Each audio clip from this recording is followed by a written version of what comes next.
बोलतो आपण पाणी म्हणू. त्यानंतर प्रत्येक भाषेमध्ये शब्द आहे. नीर म्हणू शकतो आपण त्याला. जल आहेच, आपण म्हणतो जलजीवन. इंग्रजीचा वॉटर शब्द आहे. तन्वी शब्द आहे. आपण त्याला अमृत सुद्धा म्हणू शकतो, कारण आपल्याला ते जीवन आहे. या सगळ्याच्या मध्ये हे जे व्यवस्था आहे की जलसाक्षरता विषय जे आपल्याला की त्याच्याबद्दलची माहिती आपल्याला असली पाहिजे. का महत्व आहे? कारण पाणी आपण तयार करू शकत नाही. आपल्याला पाणी जे मिळणारे स्रोत आहे, सगळ्यात मोठं स्रोत कोणतं आपल्या देशामध्ये पाण्याचं? कोणतं आहे? आपल्यामध्ये सगळ्यात जास्त पाणी जे पिते आपल्याला नद्या पाण्या असेल, नदीमध्ये पाणी कोण देते? पावसाचं आहे ना. काही असं डायरेक्ट पाणी येत नाही. आता बघा सगळ्यात मध्ये बघायची पाण्याने म्हटलंय की आपलं सगळ्यात मोठं परिवर्तन आहे जल वायू परिवर्तन. या अंतर्गत आपल्याला माहिती आहे की ऋतू आपले बदलते. ते सरकारला काय गरज पडली टक्केवारी पाण्याची करायची? कारण येणारे फ्युचर्स तुम्हाला पाण्यासाठी संघर्ष होणार आहे. पाणी खूप पडते, धो पाऊस पडते एक दिवस आणि मग परत पाऊस पडत नाही. साधारणतः 3 महिने आपण ऋतू म्हणू. कोणता आपला मान्सूनचा ऋतू येणार कोणता आहे? आपण पहिला 7 जून हा आपला भारतासाठी सगळ्यात महत्त्वाचा दिवस आहे. भारतासाठी का महत्त्वाचा आहे? कारण भारताची सगळी अर्थव्यवस्था कशावर अवलंबून आहे? दीर्घाच्या मान्सूनच्या पावसावर अवलंबून आहे. मान्सून पाऊस जे आहे आपल्याकडे पडते आणि हे सगळ्यात मोठं आपलं पाण्याचं स्रोत आहे. इथे गडबड होऊन राहिली आहे. मग अशा वेळेस साक्षरता निर्माण झाली पाहिजे की नाही? पाणी काय समजूया. 90 आपण जून पासून पाऊस पडते. जून जुलै ऑगस्ट सप्टेंबर पर्यंत.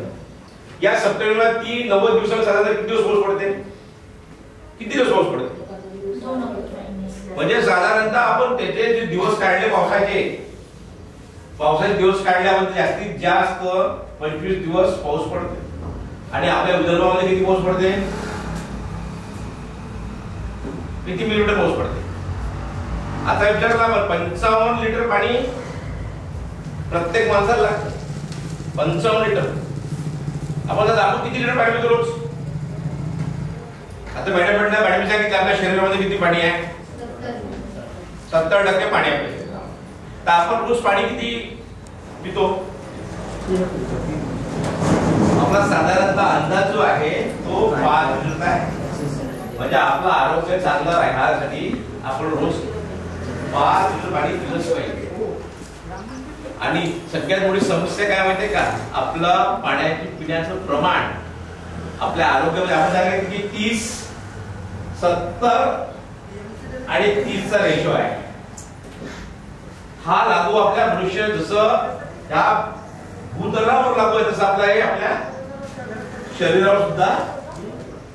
म्हणजे आपण त्याला पंचमहाभूत, शेवटी आपलं शरीर जे शेवटी जे स्वाह होते ते पंचमहाभूत विलीन जाते. म्हणजे आपण या सगळ्यामध्ये हा जो रेशो आहे आपला, या रेशो अंतर्गत आपल्याला हे करायचं आहे. म्हणजे आपल्याला 55 लिटर पाणी आणि 100% प्रत्येक घरी पाणी घेऊन आलो. आता तुम्ही या मॅडमने सांगितलं की आपण 1 लिटर पाणी 30 रुपये. जर आपण याची किंमत लावली आपण साधारण या पाण्याची मार्केट व्हॅल्यू, सध्याची व्हॅल्यू म्हणजे 55 लिटर पाणी. कधी इंग्लिश कधी मराठीमध्ये नाही तर थोडंसं हे घ्या तुम्ही. 55 लिटर पाणी एका माणसाला लागते, एका व्यक्तीला. जर याचं मूल्य घेतलं आपण 20 गुणिला 55 किती झाले? किती पैसे झाले?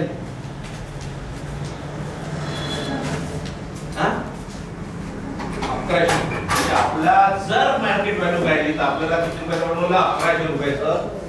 1100 रुपये हे आपण घेतो जर त्याची मार्केट व्हॅल्यू काढली तर. कारण आपल्याकडे आता आजच्या 10-15 वर्षा 20 वर्षामध्ये हे सगळं मार्केट नव्हतं. पण आज तुम्ही जर बाहेर गेले, कुठेतरी गेले, लग्नात जरी गेले, कुठल्या कोणा कार्यक्रमामध्ये, तुम्हाला काय वाटतं? जर पाणी जरी घेतलं तुम्ही काय करता? एक घोट पिता, बरोबर. पण तेच घरी तुम्ही पाणी पिताना काय करता? अर्धा ग्लास पाणी तर द्यायचं आहे. तर यावेळेस त्याची साक्षरता मॅडम तुझी सांगितलं त्याचं महत्व काय म्हणजे गरज काय मला सांगायची. जर आपण याचं व्हॅल्यूज जर आपण शिकवलं नाही येणाऱ्या पिढीला ते आपल्याला शाश्वत राहील आहे. पाणी शाश्वत राहील आपलं. तर आपल्याला हे शाश्वत ठेवायचं आहे. शाश्वत हा शब्द यासाठी आहे की ती येणाऱ्या पिढीला आपण आपल्याला जसंच्या तसं उलट आपलं हे 100% आहे त्याच्यामध्ये पुन्हा 10% वाढ करून द्यायची आहे. आपण कोणाला एखादी वस्तू देतो की नाही की शीत भरून देतो मग थोडंसं दिली असेल पाहिजे करून आपण त्याला. तर हे शाश्वत आपल्याला राहिलं पाहिजे. म्हणजे पाणी आपण तयार करू शकत नाही इतकं महत्व आहे. म्हणून त्याला साक्षरता म्हणतात. आपण सगळे शिकलोय परंतु जलविषयक साक्षरता आणण्याचं कारण म्हणजे काय की पाण्याची आवश्यकता. साधारणतः आपल्या विदर्भामध्ये पाऊस पडते 800